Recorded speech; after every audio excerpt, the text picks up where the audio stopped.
గల్లీలో తెలంగాణ ప్రజలకు సేవకులుగా పనిచేశామని, ఢిల్లీలో తెలంగాణ ప్రజలకు సైనికులుగా పనిచేశామని నిజామాబాద్లో టీఆర్ఎస్ ఎంపీ అభ్యర్థిగా నామినేషన్ వేసిన కవిత అన్నారు. 16కి 16 మందిని గెలిపించి తెలంగాణ ప్రజలకు మరోసారి సేవ చేసుకునే అవకాశం ఇవ్వాలని కవిత కోరారు.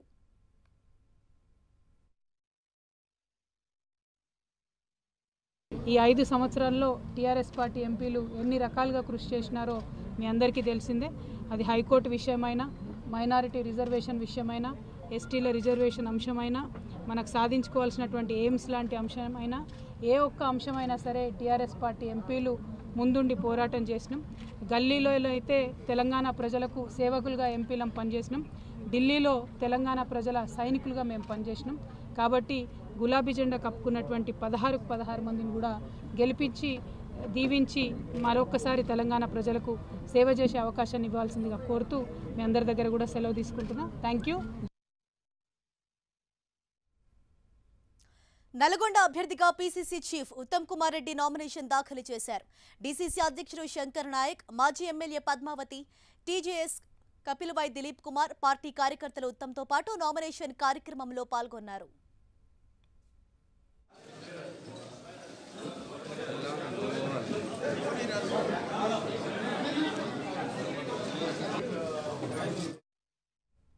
తెలంగాణలో ప్రతి పార్లమెంట్ సీటు ప్రతిష్టాత్మకమే అన్నారు టీఆర్ఎస్ నేత హరీష్ రావు. కేంద్రం నుంచి నిధులు రాబట్టాలంటే అధిక పార్లమెంట్ సీట్లు గెలిచి తీరాలన్నారు. మెదక్ పార్లమెంట్ స్థానంలో టీఆర్ఎస్ కు తిరుగులేదని, అత్యధిక మెజారిటీతో గెలుస్తామని ధీమా వ్యక్తం చేశారు. త్వరలో నర్సాపూర్లో భారీ బహిరంగ సభ ఏర్పాటు చేయనున్నట్లు తెలిపారు.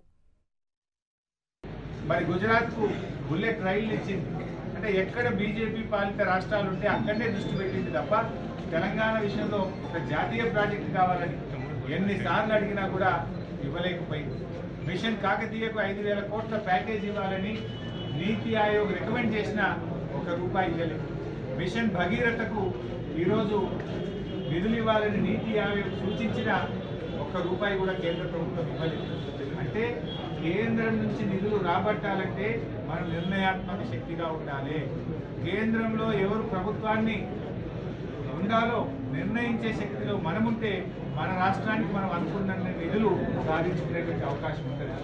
అంటే ఈ రాష్ట్ర అభివృద్ధి ఇంకా వేగంగా సాగాలంటే మనం కేంద్రం నుంచి అత్యధిక నిధులు రాబట్టాలంటే ఇవాళ టీఆర్ఎస్ పార్టీని పెద్ద ఎత్తున గెలిపించుకోవాల్సిన అవసరం ఉంది. ఇక కాంగ్రెస్ పార్టీ గురించి మాట్లాడుకోవడం కూడా దండగే. అది ఎన్నికలు సమీపిస్తుండటంతో తెలంగాణలో ఎలక్షన్ హీట్ పెరుగుతోంది. పార్టీలోని వరుసగా అభ్యర్థులను ప్రకటిస్తూ పోటీకి సై అంటున్నాయి. కొత్త ముఖాలను తెరపైకి తెస్తూనే సిట్టింగులకు షాక్ ఇస్తున్నాయి. కారణాలేవైనా కాంగ్రెస్ నంది ఎల్లయ్యకు హ్యాండ్ ఇస్తే బీజేపీ దత్తనకు నో చెప్పింది. కారు పార్టీ ఏకంగా 3 సిట్టింగ్లకు లిఫ్ట్ ఇవ్వలేదు.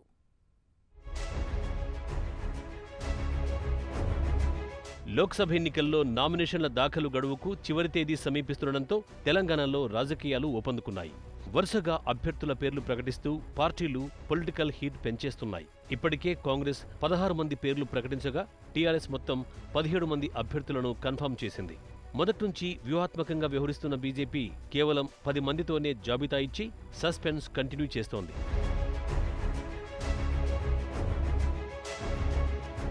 అయితే ఈ 3 ప్రధాన పార్టీలు కూడా సీట్లపై ఆశలు పెట్టుకున్న వారికి షాకులిచ్చాయి. కాంగ్రెస్, బీజేపీ, టీఆర్ఎస్ కొన్ని కొత్త ముఖాల్ని బరిలోకి దింపాయి. పనిలో పనిగా 7 సిట్టింగ్లకు మరోసారి అవకాశం ఇవ్వకుండా మొండి చేయి చూపించాయి. బీజేపీ విషయానికొస్తే సికింద్రాబాద్ సిట్టింగ్ ఎంపీ బండారు దత్తాత్రేయకు ఈసారి కమలం పార్టీ సీటు నిరాకరించింది. 1984 నుంచి సికింద్రాబాద్ ఎంపీగా పోటీ చేస్తున్న దత్తన్న 4 సార్లు విజయం సాధించారు. వాజ్పేయి, మోడీ ప్రభుత్వాల్లో కేంద్ర మంత్రిగా కూడా పనిచేశారు. అయితే 2014లో మంత్రివర్గంలోకి తీసుకున్న మోడీ ఆ తర్వాత 2 ఏళ్లకే కేబినెట్ నుంచి అర్ధాంతరంగా ఉద్వాసన పలికారు. ఇప్పుడు ఏకంగా టికెట్ ఇవ్వలేదు. ఆయన స్థానంలో అంబరపేట ఎమ్మెల్యేగా పోటీ చేసి ఓడిపోయిన కిషన్ రెడ్డికి ఛాన్స్ ఇచ్చింది బీజేపీ.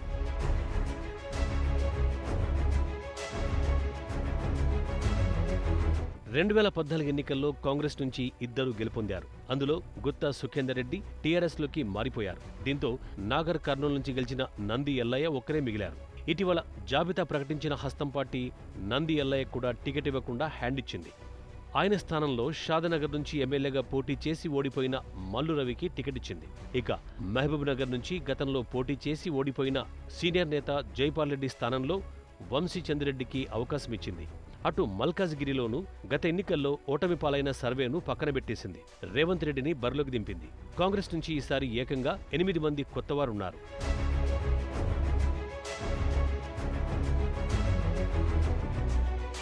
అధికార పార్టీ టీఆర్ఎస్ అభ్యర్థుల ప్రకటన ఆశావహులకు షాక్ ఇచ్చిందనే చెప్పుకోవచ్చు.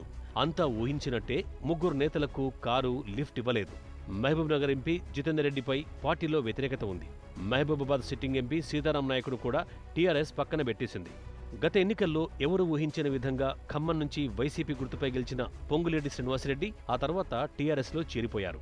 ఈసారి టికెట్ ఆశలు పెట్టుకున్నా అవి గల్లంతయ్యాయి. గుత్తా మాత్రం పోటీపై ఆసక్తి చూపలేదు.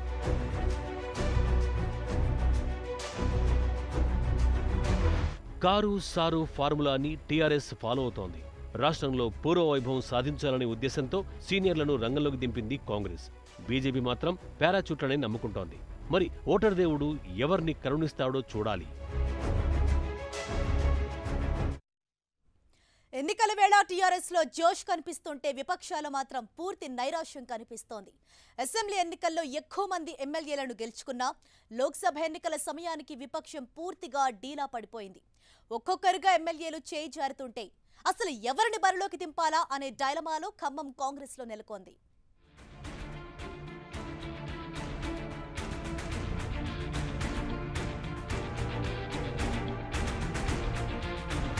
ఎన్నికల వేళ ఉమ్మడి ఖమ్మం జిల్లాలో మరోసారి పొలిటికల్ హీట్ పెరుగుతోంది.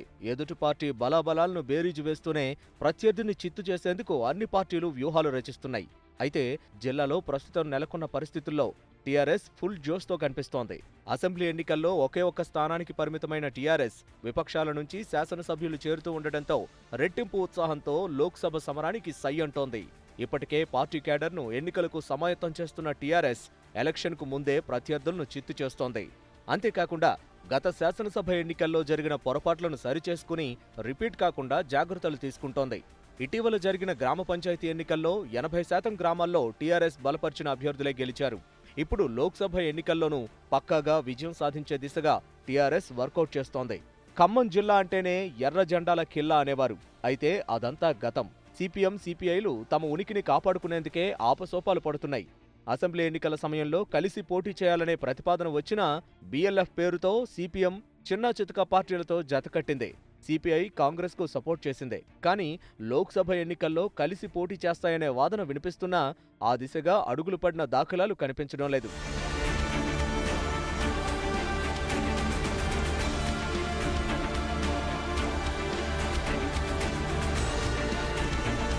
ఇక కాంగ్రెస్ పరిస్థితి ఖమ్మంలో అంతంత మాత్రంగానే కనిపిస్తోంది. కాంగ్రెస్ నేతలు స్తబ్దుగా ఉండిపోయారు. అసెంబ్లీ ఎన్నికల్లో జిల్లా నుంచి 6 ఎమ్మెల్యేలుగా గెలిచినా అందులో 4 కారెక్కేయడంతో ఆ పార్టీ నేతలు దిక్కుతోచని స్థితిలో పడిపోయారు. అటు టీడీపీ నుంచి 2 ఎమ్మెల్యేలు గెలిచినా ఒక శాసనసభ్యుడు టీఆర్ఎస్లో చేరతానని ప్రకటించారు. కాంగ్రెస్ నుంచి రేణుకా చౌదరి తానే పోటీ చేస్తానంటూ పట్టుబడుతున్నారు. అటు కాంగ్రెస్ నుంచి ఎమ్మెల్యేలు టీఆర్ఎస్లో చేరడం, ఇటు పంచాయతీ ఎన్నికల్లో 80% కైవసం చేసుకోవడంతో గులాబీ పార్టీలో నూతనోత్సాహం కనిపిస్తోంది. ఈ నెల 25న అధినేత కేసీఆర్ బహిరంగ సభ ఉంది. ఆలోపే అభ్యర్థిని కూడా ప్రకటించే అవకాశం ఉంది. అయితే క్యాండిడేట్ ఎవరైనా గెలిపే లక్ష్యంగా పనిచేయాలని అధినేత సూచిస్తూ ఉండడంతో అభ్యర్థిని గెలిపించుకోవాలనే పట్టుదల టీఆర్ఎస్లో కనిపిస్తోంది.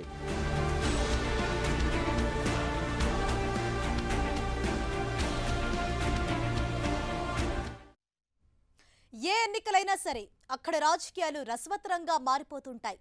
నేతలు మాటలు కత్తులు విసురుతుంటే కౌంటర్ అటాక్, రివర్స్ పంచ్లతో పాలమూరు రాజకీయం గరం గరం పొలిటికల్ మిర్చి పొట్లంగా ఉంటుంది.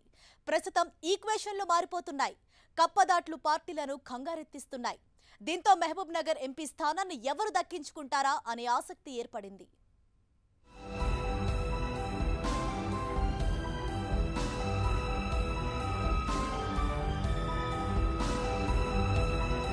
వలసల జిల్లాగా పేరున్న మహబూబ్ నగర్ పార్లమెంటు స్థానం ఎప్పుడూ ప్రత్యేకమే. ఎంతో మంది కీలక నేతలు ఈ స్థానంలోనే రాజకీయ ఓనమాలు దిద్దుకున్నారు. ఉద్దండులు కూడా ఈ నియోజకవర్గం నుంచి గెలుపొంది రికార్డు సృష్టించారు. ఇక్కడి నుంచి స్థానికేతరులే ఎక్కువగా ప్రాతినిధ్యం వహించారు. అయితే 2009 తరువాత మహబూబ్ నగర్ స్థానం కీలకంగా మారిపోయింది. మహబూబ్ నగర్ పార్లమెంటు సెగ్మెంట్లో 7 అసెంబ్లీ నియోజకవర్గాలున్నాయి. 15,89,789 మంది ఓటర్లుండగా అన్ని అసెంబ్లీ నియోజకవర్గాల్లోనూ టీఆర్ఎస్ ఎమ్మెల్యేలే ఉన్నారు. దీంతో 2009, 2014 ఎన్నికల్లో గెలిచిన టీఆర్ఎస్ ఈసారి కూడా విజయం సాధించి హ్యాట్రిక్ కొట్టాలని భావిస్తోంది. అయితే అసెంబ్లీ ఎన్నికల్లో బొక్కబోర్లా పడిన కాంగ్రెస్ ఎంపీ స్థానాన్నైనా దక్కించుకోవాలని పట్టుదల చూపిస్తోంది. మహబూబ్ నగర్ పార్లమెంటు స్థానంలో జడ్చర్ల, షాద్నగర్, కొడంగల్, మహబూబ్ నగర్ నియోజకవర్గాలలో ఎక్కువ శాతం ఎస్సీ ఎస్టీ జనాభా ఉన్న నియోజకవర్గాలు. దీంతో అభ్యర్థుల ఎంపిక కీలకంగా మారింది.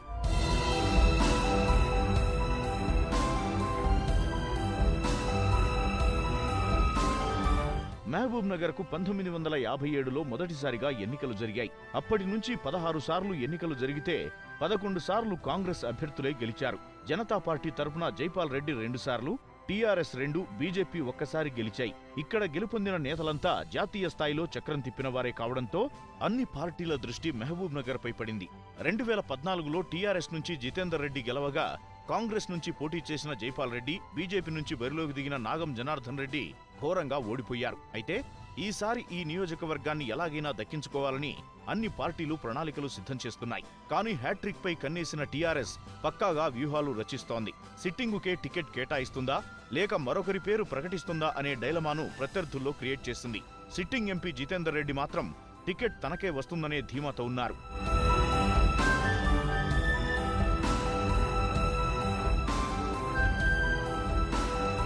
కాంగ్రెస్ వంశీచందర్ రెడ్డిని తమ పార్టీ అభ్యర్థిగా ప్రకటించింది. దీంతో కాంగ్రెస్ లో కల్లోలం చెలరేగింది. టికెట్ పై ఆశలు పెట్టుకున్న ఆ పార్టీ సీనియర్ నేత డీకే అరుణ తీవ్ర అసంతృప్తికి గురయ్యారు. కాంగ్రెస్ కు గుడ్ బై చెప్పి బీజేపీ గుటికి చేరిపోయారు. దీంతో పాలమూరు ఫైటింగ్ మరింత రంజుగా మారిపోయింది. కమలం పార్టీ నుంచి టికెట్ గద్వాల జేజమ్మకి కేటాయిస్తారనే ప్రచారం కూడా ఉండటంతో ఆసక్తి పెరుగుతోంది. ఇప్పటికే కాంగ్రెస్ లో అంతర్గత విభేదాలు భగ్గుమంటున్నాయి. ఈ పరిస్థితుల్లో కాంగ్రెస్ అందరినీ ఏకతాటిపైకి ఎలా తెచ్చుకుంటుందా అనే ప్రశ్న వినిపిస్తోంది. ఇన్నాళ్లు బీజేపీకి బలమైన అభ్యర్థి లేరనే ప్రచారముంది. ఇప్పుడు డీకే అరుణ రూపంలో వారికి ప్రత్యామ్నాయం దొరికింది. దీంతో 3 పార్టీలు బరిలో ఉండటం దాదాపుగా ఖాయమైపోయింది.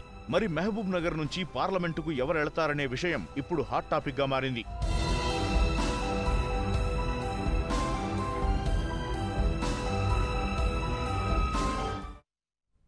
తెలంగాణలో ఎమ్మెల్సీ ఎన్నికలు ప్రశాంతంగా జరిగాయి. పట్టభద్రుల కోట, ఉపాధ్యాయ కోట ఎమ్మెల్సీ స్థానాలకు పోటింగ్ జరిగింది. గ్రాడ్యుయేట్స్ కోటాలో 17 మంది పోటీలో ఉండగా టీచర్ ఎమ్మెల్సీ బరిలో 2 స్థానాలకు గాను 16 మంది పోటీలో ఉన్నారు. 26వ తేదీన ఓట్ల లెక్కింపు ఉంటుంది.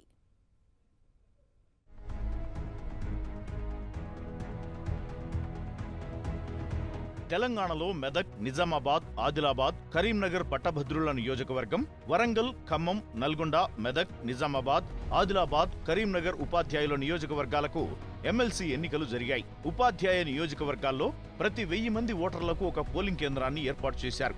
కరీంనగర్, మెదక్, నిజామాబాద్, ఆదిలాబాద్ పట్టభద్రుల ఉపాధ్యాయ ఎమ్మెల్సీ ఎన్నికల కోసం 4 ఉమ్మడి జిల్లాల పరిధిలో మొత్తం 472 పోలింగ్ కేంద్రాలు ఏర్పాటు చేశారు. నల్లగొండ, ఖమ్మం, వరంగల్ ఉపాధ్యాయ నియోజకవర్గంలో 185 పోలింగ్ కేంద్రాలు ఏర్పాటు చేశారు.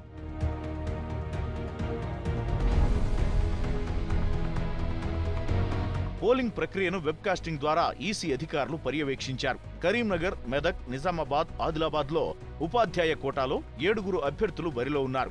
కరీంనగర్ పట్టభద్రుల స్థానం నుంచి 17 మంది బరిలో నిలవగా 1,96,321 మంది పట్టభద్రులుండగా 23,214 మంది ఉపాధ్యాయ ఓటర్లున్నారు. నల్లగొండ ఉపాధ్యాయ నియోజకవర్గం నుంచి 9 మంది పోటీ చేయగా 20,888 మంది ఓటర్లున్నారు.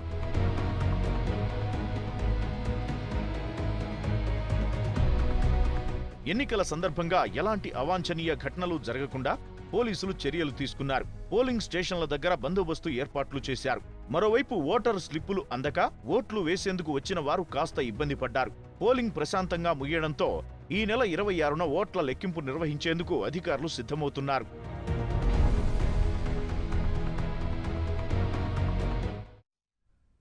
ఇవి పోరు తెలంగాణ డీటెయిల్స్. ఒక చిన్న బ్రేక్ తీసుకుందాం. నెక్స్ట్ నీకు నాకు సై స్పెషల్ ప్రోగ్రామ్ చూద్దాం. Keep watching 10 TV news people.